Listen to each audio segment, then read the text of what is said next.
Welcome back to CFO Weekly, where we're talking with financial leaders about how to build efficiency in their teams, create time for strategy, and ultimately get results. With your host, Megan Weiss. Let's jump right in. Today, my guest is Dan Fletcher. Dan is CFO of Planful, the platform empowering businesses to plan confidently, close faster, and report accurately. Dan is a C-suite executive, investor, and board member with deep experience in high-growth SaaS companies. Dan also serves on the board of directors for Gappify. Dan, thank you very much for joining me on this episode of CFO Weekly. Megan, thanks for having me. Yeah, I'm looking forward to learning about you and your story today and hearing about your experience as a finance leader. And we've got a lot to cover, so let's get started. That sounds good to me. First, and as always, let's start with you and your story and how it is that you got to where you are today. So maybe we start at the end. So I am CFO of a high-growth software company called Planful that makes software for anyone doing planning and reporting throughout the organization, from marketing to HR, but especially for finance and accounting, where we got our start. So think of me as a tech CFO today, but it looked very different at the start of my career. And I think the theme, if I reflect on my career, is just two big pivots. And we can tug on those threads as much as helpful. But I started my career, and I think you and I are both PwC alum. Is that correct, Megan? I was there for a bit, early in my career. So, hey, it still counts. So I started my career at PwC, actually right into the teeth of the global recession, which was interesting. And I was working as an auditor in assurance services at PwC on several of the big financial institutions in the Chicago area. And so that was just baptism by fire. And many folks, auditing is a great career. Many folks will use that career as well as a launch pad, sort of graduate with that accounting degree and then learn a bunch about a bunch of different businesses and then find yourself. And so that's what I did. I pivoted to investing, which I did in the private equity world for about 4 years after that. And then once again, had to follow my passion into operating businesses. And so it was just a product of being a 20-something, learning every single day. And I'm still learning every single day at this stage, if we're honest, but learning every single day what resonates the most with me, and then taking some chances to put myself in a position to be doing that work.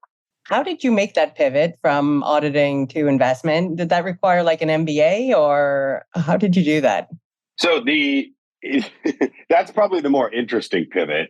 But folks who are in the private equity world running models as an associate will also recognize that it is a big leap to go from being a deal associate to being a CFO, for example. So we can talk through both those pivots. The fun part about it, Megan, is they're both very different, but they touch on two big learnings for me. So the two things that I think will allow someone in any career to make a career pivot are relationships, number one, which is no surprise to anybody listening to this podcast. And number two is just absolute perseverance. And we'll get to that in the second pivot. But so the first pivot was relationship. So what I mean by that is not just the classic, networking, being on LinkedIn, going to little social events for the local chartered accountant group or the local marketing professionals group, but actual personal relationships out in the world and sort of 10, 20x the number that you would normally have. And what I mean by that is not hoard relationships, but just be open to them. So I was able to make this pivot into investing in my sort of rearview mirror, predominantly because I was in a Thursday night basketball league, which sounds ridiculous, but after playing for several months with the same group of folks and getting to know each other, and sports have a way of accelerating that, by the way, both the ease of the relationship and the trust in the relationship. But I found out that they were searching for a role. They found out a bit about my background and were willing to take a chance on me. And it was that simple. Wow. So the second pivot was really about perseverance. So I tell this story to my own teams. I'm a two-time CFO now, and both teams I've told this story to as sort of a lesson I learned, right? Take from it what you will. But when I was operating sort of the P models, I don't know the nature of the audience of your podcast, but private equity associate is predominantly doing diligence and running valuation and deal models. And it can be a bit of a lonely exercise with Excel. You and Excel are sort of dating, so to speak. And great experience though. But this is not a private equity podcast. But the one thing you're not doing is you're not running teams, certainly, and you're not running businesses, certainly. And so making that leap was tricky. I asked my firm after my classic 2-year role, would they be willing to stick me on their operating team, which is there's an investment team and an operating team in private equity firms. And the operating team is one step closer to running businesses like executives. And they were kind about it, but they essentially laughed at me and said, listen, Dan, we like you. And this is what we like about you, that you have this confidence, but you absolutely know nothing about running businesses. And furthermore, you would not hold water for 1 second on an executive team in a business with the other executives. And of course, Megan, they were right. And so the journey from there required a 4.5-year stop in consulting to do both consulting projects, but more importantly, to do interim management roles, starting with not necessarily the humble, but the director and the VP level role, and then slowly working my way up to the C-suite. Wow. That's an amazing career right there. Where were you a consultant? Alvarez and Marsal. Okay, yeah. They take on a lot of turnarounds, right? Is that correct? They do. That's their DNA, and it's probably what they're still best known for. The group that I was in, and I'd say hi to any A&M folks in PEPI listening, is named PEPI, Private Equity Performance Improvement, which is a great catchy acronym, better than most acronyms. And what PEPI does, there's many disciplines within PEPI, but one specific discipline that I sat in is this interim management practice, with sub-practice, you might call it, which when a private equity firm goes and invests in a business, they often show up on day one after close with a 100-day plan, or they need a 100-day plan, but they may not have all the right butts in the right seats on the management team. Some of the management may have made good money in the exit and maybe on to their next thing. Some other management might not buy into the go forward, and there are holes on that management team. And one of the things that A&M has learned to do is grab good athletes who can sit in those roles and execute the vision of the new board, which is the PE, but also bond with the team and be in the trenches when the bullets are flying with the existing management team. And that's a very hard needle to thread to be able to win the trust of both groups. And as you mentioned, today you're a CFO at a company that helps CFOs manage financial performance, Planful. So first of all, do you use your own software? Of course, we run our business on Planful, and I'll tell you what, we got a screaming deal, as you might expect, on the software at $0 price tag, which I love as CFO. And talk to me about the product. Planful is for anybody doing financial and operational planning and reporting anywhere in the business. And that's an evolution. The company started out in the kind of mid 2010s, early 2010s, specifically focused at the office of the CFO. So think classic FP&A and accounting processes. And that would be financial consolidation, month-end close, reporting, and then two different types of planning. One would be structured planning. So you're a finance professional, Megan, you get this, but some planning is best done in a grid. And that would be things like headcount and OpEx and CapEx, where you've got names or general ledger accounts down the y-axis, and across the top x-axis, you've got time. And that way of structured looking at planning is very finance-centric and very helpful. But there's also dynamic planning, which is the final legacy. I don't want to call it legacy. My CEO hates when I say that. But the final Planful core use case, which is modeling.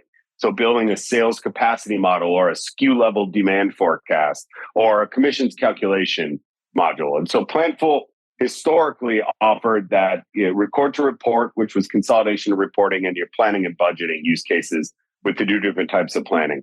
And more recently, in the last 5 years, and many other vendors in the space have done this as well, Planful recognized that planning, and specifically planning with numbers, happens everywhere in an organization, but it doesn't always happen in general ledger level, structures. And so in marketing, and we just did an acquisition a marketing planning company. In marketing, they're planning in campaigns and programs and allocating funds against those campaigns and tracking the results very differently in leads and net new names. And in HR, they're planning in headcount and recruiting metrics and retention metrics. And in IT, they're planning in projects. And so the idea is that Planful should be the planning tool for the entire org. And, some areas of the org were much more mature, like marketing and IT and HR, and other areas were still more unstructured planning, like the modeling I talked about.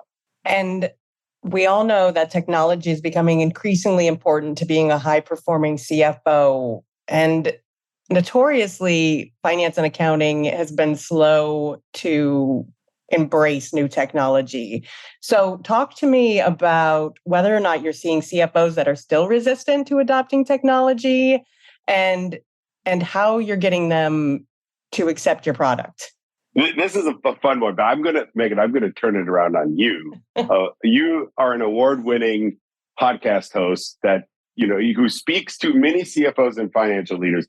Do you think there has been a hesitancy of the folks you speak to adopt technology, and why do you think that is? The people that I speak to, I would say no. A lot of them are fully embracing technology, but a lot of them are also forward thinking. But I've also heard some statistics like only 5% of what is automatable, what can be automated has been, which is surprising to me because when you hear about automation, it sounds like it's everywhere. So yeah. I think we've hit on a thesis here, Megan, which is the folks you want to bring on your podcast have a positive correlation with being forward thinking and technology adopting. Should we write that one on the whiteboard and test it? I agree with you. I think you're spot on that you've got a subpopulation that you're talking to, and that there's a much broader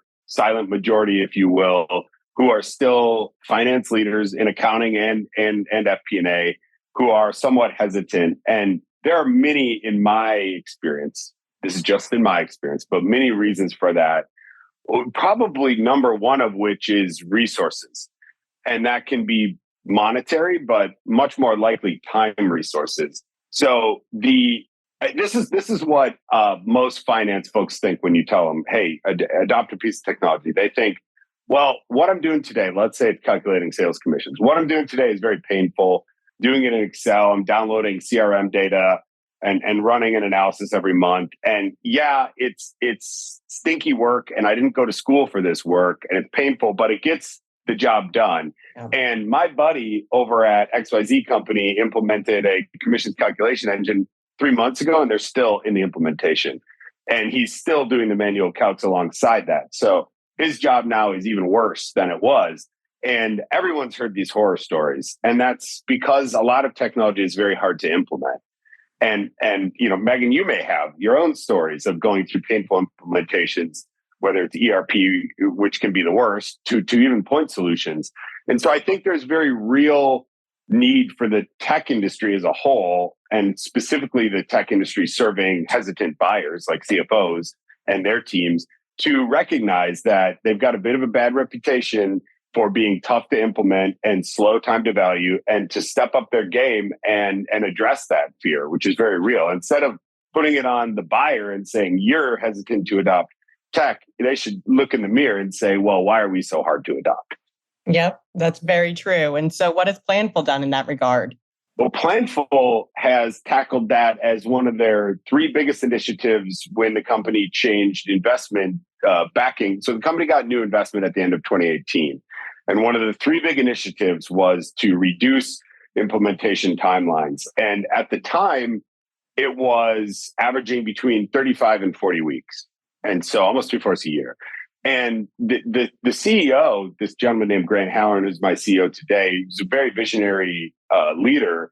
He took a look at that and just said, well, why? Is it the software? Is it our processes? And the answer turned out that it was mostly our processes, following an old waterfall style implementation where, frankly, you were billing a lot, and that was good for the consulting group, but also some tech things, just the way that we thought about integrations, the way that we thought about setting up hierarchies. not very agile in either processes or the product. And so that has been compressed down to 12 weeks, which is great. So we can credibly say to a prospect that we'll have you up and running on use cases like reporting in a couple weeks. And by the way, just stop and think about that. For any of you finance and accounting people listening who have owned month-end reporting, but let's just start with GAAP, not even management reporting. You have to dump out your trial balance out of NetSuite or Oracle Fusion or whatever. If you're doing this manually, dump out your trial balance, run it through either Sheets or an Excel model that you have hopefully stood up that maps the trial balance to your groupings on the reporting, whatever your industry is. Get the classic income statement line items, the classic balance sheet line items, classic statement of cash flow line items, map them all in, pull them in. And then the real journey starts, which is trying to make sense of variances and things that don't balance. And by the time you're all done with it, after several days in your 8 to 10 day close, you barely have time to analyze it and do your real job, which is to provide insights and MD&A. And that journey, I've done that manually many times in my career, but that is up and running and automated within weeks with our tool. It's not a silver bullet, no tech is, but it's a really powerful automation journey. It sounds like it. So does it just sit on top of most ERPs or how does it integrate?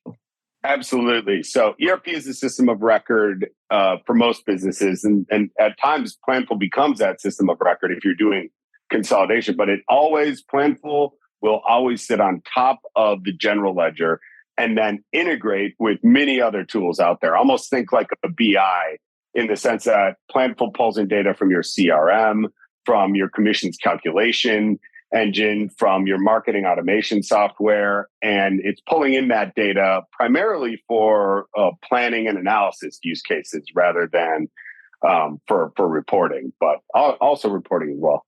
And you mentioned that Planful just recently acquired another company by the name of, is it Plana?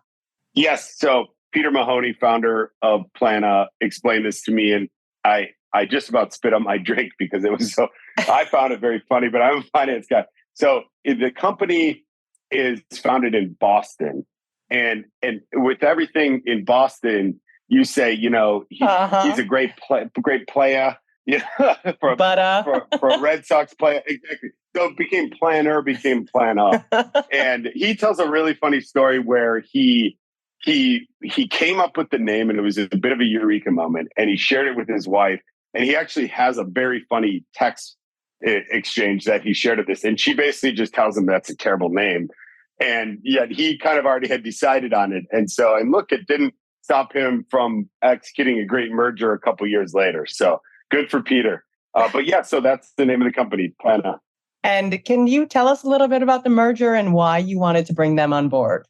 If you think back just maybe 5-7 minutes ago when I was talking about what Planful has become, this FP&A, as Gartner calls it, or planning for the entire enterprise, that was the thesis. But critically, Megan, if you think back even before that, when I talked about adopting technology and implementations and how painful they are, the goal is to be planning for the entire organization, but purpose-built. And I was just say those two words together again, because they're a huge part of my own sort of lens through which I view the future of tech. It's purpose-built, meaning out of the box. When you go to the store to buy a leaf blower, it is, I would hope, assembled as a leaf blower. This whole world we live in now where you go buy furniture and it's, 3 hours later, you're scratching your head and yelling at your spouse, trying to put it together. That's great when it's together. It's economical, great for shipping costs, but it's a pain in the rear end. And so purpose-built means that it's out-of-the-box designed for what you need to accomplish, flexible enough to adjust to the reality of a dynamic workplace and dynamic competitive landscape, but out of the box. And that's what Plana is one of, I think, only two, although I will not name the competition, one of only two true marketing performance management vendors out there. And what that means is every year, marketing and finance haggle over a budget. And hopefully it's friendly, but sometimes it's not. Finally, finance gives the marketing team the budget, and they say, all right, so here's your headcount number. Think about it like the GL. You're in my world, Megan. here's your salary, here's your bonus, here's your T&E, here's your tech stack, and then here's this big lump for events, and here's this big lump for programming or demand gen. And marketing says, well, thank you, the numbers are great. Now I have to actually go do my plan. Their planning starts when they get that number, because let's say you give them 15 million for web advertisements. Well, they have to then go plan that in campaigns, and they have to put content around those campaigns and cascade the timing of those campaigns and figure out a way to measure the ROI if they're really good, what you might call contemporary CMO. Then they're looking at things through an ROI lens. But it's all very manual. I mean, there are some kind of workflow tools they can do it in, like a Monday.com, but it's not purpose built for that.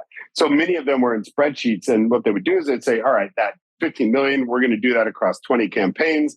Here we have our campaign for about a barbecue that we're going to run through Google Web Ads and Facebook and Insta. And here's this next one, we're going to run a podcasting. We're going to sponsor a Megan Weiss. No promises, Megan. But and so on and on, right? And this is a tool that helps them automate that process, organize it, collaborate, and automatically link outcomes to the planning. So they integrate now with Planful. They pull over the full budget and immediately can drag and drop and cascade that into campaigns, assign the right people to them, and track the outcomes. So it's a really beautiful marriage, I would say, a very natural fit for these two products. Yeah, definitely sounds like a very powerful tool. So throughout your career and obviously in selling your product, you must have interacted with a lot of CFOs. So what do you think personally makes a great CFO? I just had a real hot take on this one, so I'll try it out here. And you and I were chatting very briefly before this. You can cut it in post if it's too aggressive. But I would say to me in 2022, this was not true 10 years ago. The hallmarks of a really good CFO is if the CEO had to step away from the business for a month, 2 months, or longer, the CFO would be considered as the replacement, as the interim. And what I mean by that, Megan, is I think the superpower of a CFO in this day and age, you'll hear a lot of things. They need to be friendly with tech, and they need to be more operational, or they need to be more strategic. But the true litmus test of it is, do they know the business? Do they have the relationship such that they could lead it? And that's my hot take. I like that. And I completely agree. I mean, I see a lot of CFOs these days becoming CEO or COO. So, whereas like 15, 20 years ago, CFOs were only about finance. Now they're very much about operations as well. Absolutely, operations, and the third pillar of strategy. Yeah, and so what I mean by that is, you have to understand the why of the business. Why does it exist, and where is it headed, right? And I think CFOs have been historically a step removed from that. That was the purview of certainly the CEO and the board, and perhaps some of the more go-to-market or production-oriented executives, if it's a product company. And so now the CFO needs to have a seat at that table. And the benefit, the reason the CFO role is so incredible, in my view, is you have not only the excuse, but the mandate to know every part of the business. You have an open door, as long as you partner the right way, to understanding and partnering with everyone from marketing to IT to HR to the shop floor to all the retail branches out there. It is your mandate to know those businesses. And what other exec can say that? Only the CEO. Yeah. And you just mentioned partnering in the right way, but how can a CFO partner in the wrong way, in your opinion? What does that look like? Oh, first of all, you have to be useful. Yeah. And so if it's always a one-way street, you're going to someone and dealing with budget compliance and asking them for metrics and asking them to explain things, then it's very one-way transactional, and you'll never be pulled in and trusted the right way. So table stakes is you must be useful. And then there's, of course, and frankly, many people will say this, but I had to learn this the hard way, that you have got to understand how to balance the very real requirement of a CFO to protect the business, to manage costs within the budget, to make sure things that are being invested are producing an ROI, to instill the right governance around the business. You have to balance that requirement with also the very real need to, like I said, be useful, but to partner with the different executives and help them accomplish their mission. Many actions of which will be very antithetical to a normal CFO. Deciding to spend more than you had in the budget is a great example. Deciding to take on a little bit more risk in a contract on limitation of liability than you normally would because it's hyper strategic. Deciding to pay a bit more, another turn of revenue on an acquisition than you normally would because you understand in this economy, in this environment, that's the only way you're going to get it done, for example. And that's a very hard balance. And I have at times struggled with that. I think you will always struggle with that in the CFO role. Yeah, and I'm sure that's even more difficult in high growth or startup environments. I think that's right. I could imagine it's very difficult in low growth or declining environments too. True. Maybe in a different kind of way. And you've served as a board member for a range of companies throughout your career. So talk to us about how this has helped you become a better business leader.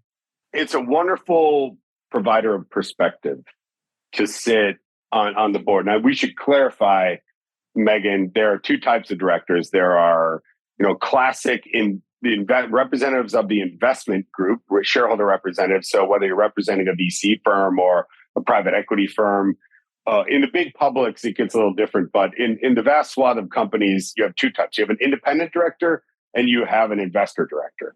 And they're very different roles. I play predominantly the independent director role, meaning that I'm a bit of a Switzerland, and that job is very different. So if you're representing your investment group, you have an investment committee that meets periodically to review that investment, and you, as the investment firm representative, are carrying the company line and protecting the company's interests much more than you are protecting management's interests, for example. And all directors have a fiduciary duty to the shareholders, we should just say. But the independent director, I think what makes a good independent director is different than what makes an investment representative director. An independent director is one of the most unique animals in industry, in industry period, in the sense that you've been brought in because you can be helpful. I'll just use that word again, because you can be helpful. You can be helpful in a variety of ways. Maybe you're an industry expert. Maybe you're a product expert. Maybe you can provide really good relationships. You see a lot of celebrities getting on boards now because they can open doors to different channels of distribution or supply. There are a variety of different things a human being can do for a business to be useful. But you also have to be, usually as an independent director, someone who carries the classic responsibilities of governance. So understanding how to put in good governance, to metric the business, to ask for the right metrics, to ask the right questions.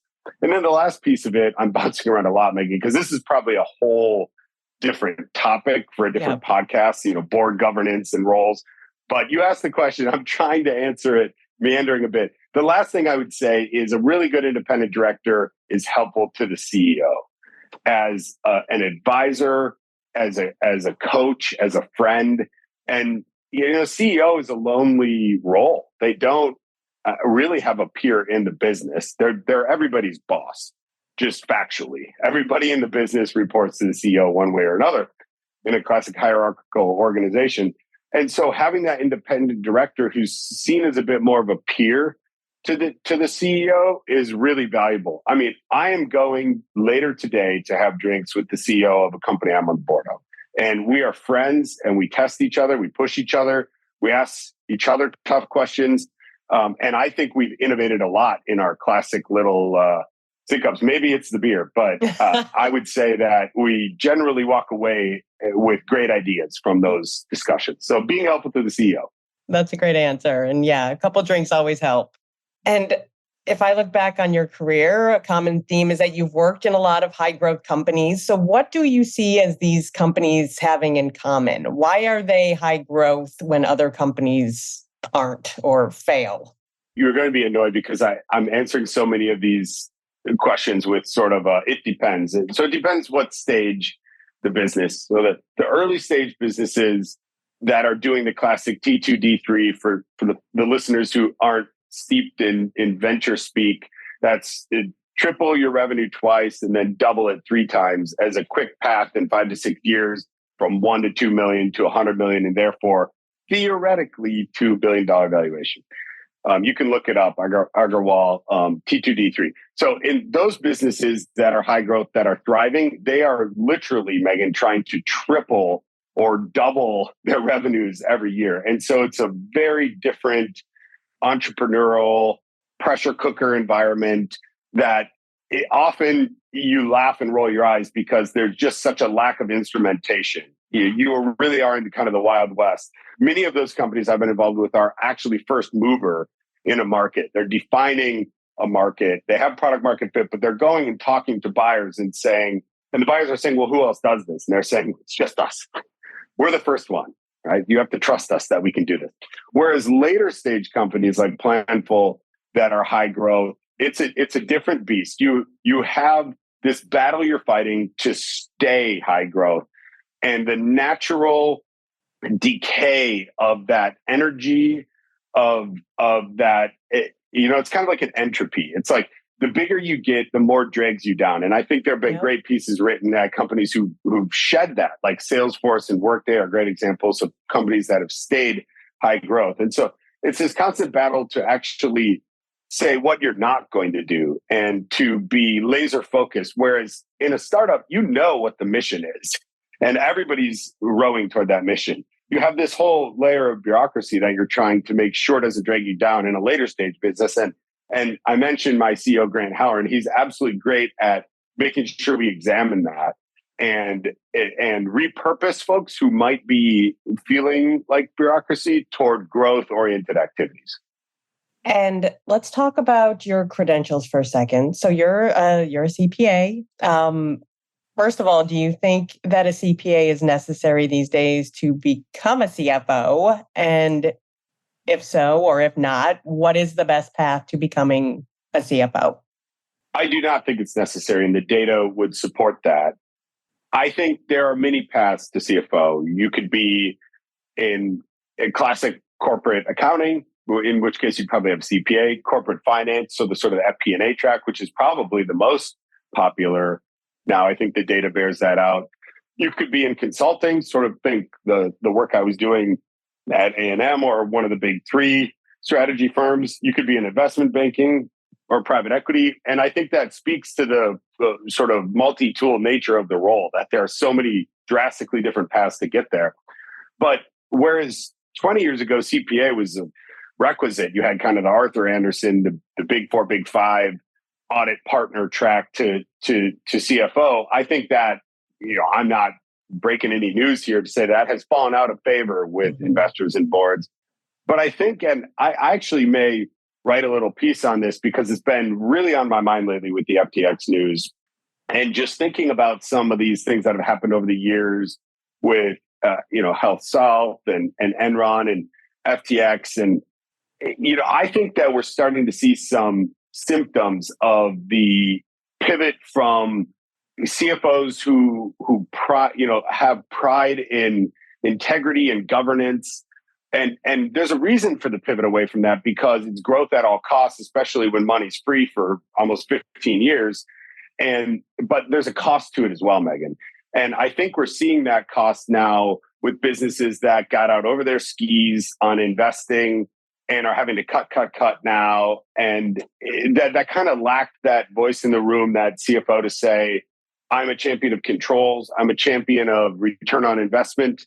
I'm a champion of integrity. And so I think there's always going to be a place for the CPA. Because to me, a CPA is not just a validation of technical skills, but it's someone who is vouching that they understand integrity in business, and taken reg, for example, and take ongoing CPE for business ethics, and that's top of mind for them.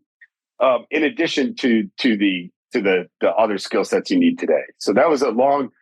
I'm just going to hop off my soapbox now and let you talk for a minute. That one you can tell is top of mind for me. Yeah, no, and I completely agree. I mean, I talked to a lot of CFOs today that come from engineering or marketing. I even spoke with one the other day that was an architect early in their career. And yeah, I mean, I think that's great. And the CFO is definitely becoming more well-rounded. But I do agree that there's definitely a need for kind of that traditional background somewhere in there, whether it's your controller, your CFO, whatever the case may be. I think if you're going to be a CFO from outside the world of accounting, you do yourself a big favor by over-indexing toward learning outside of your formal educational structure.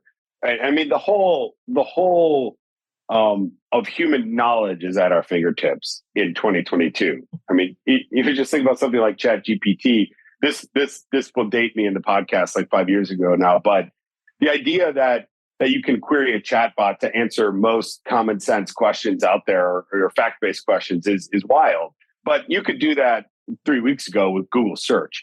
And just say, if you're a CFO for marketing, you should study what happened at FTX and understand that could happen at any company if there's a lack of oversight and a lack of controls. And you should put in place the structures. Don't be lazy. Put in place the structures in the first 3 months that would help you avoid that.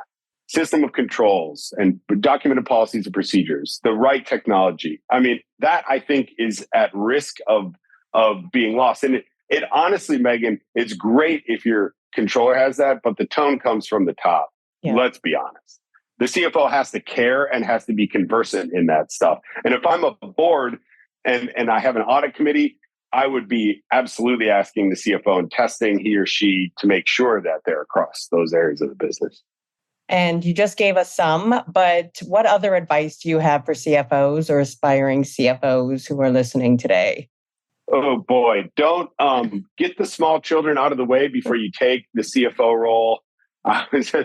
Just sharing with Megan, I've got two small, a 2-year-old and a 3-week-old, and it's great to balance those things. But it's an honor, right? And I say that not to be sappy, but goodbye sleep, I'm sure. I think I would go back to what I said. I think the number one thing a CFO needs to do is to be useful.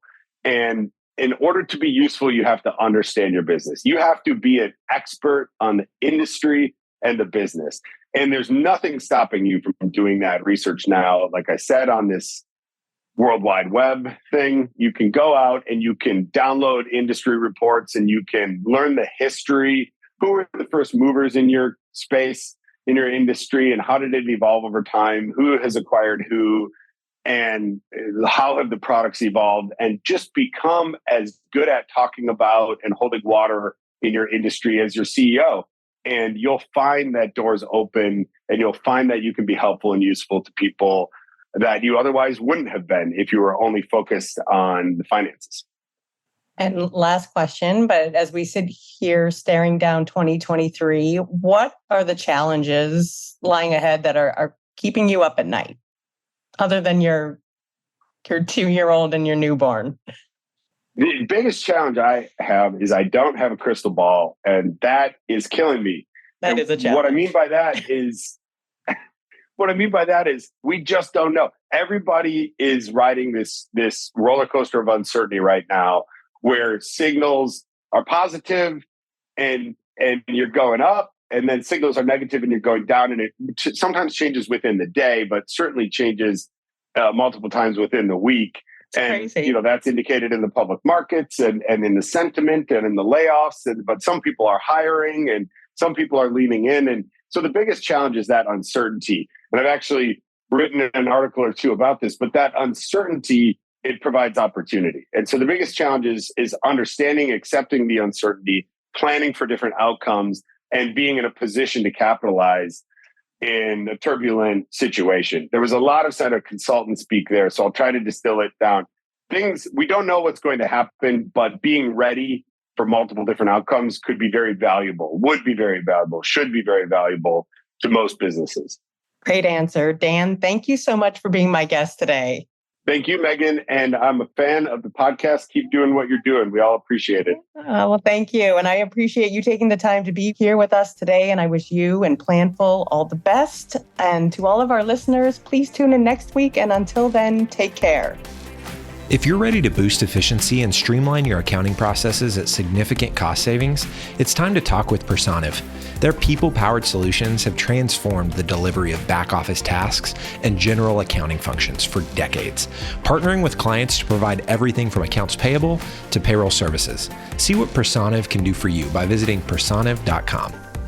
You've been listening to CFO Weekly, presented by Personiv. Please subscribe wherever you get your podcasts to hear all of our episodes. Want to learn more? Check out personiv.com. Thanks for listening.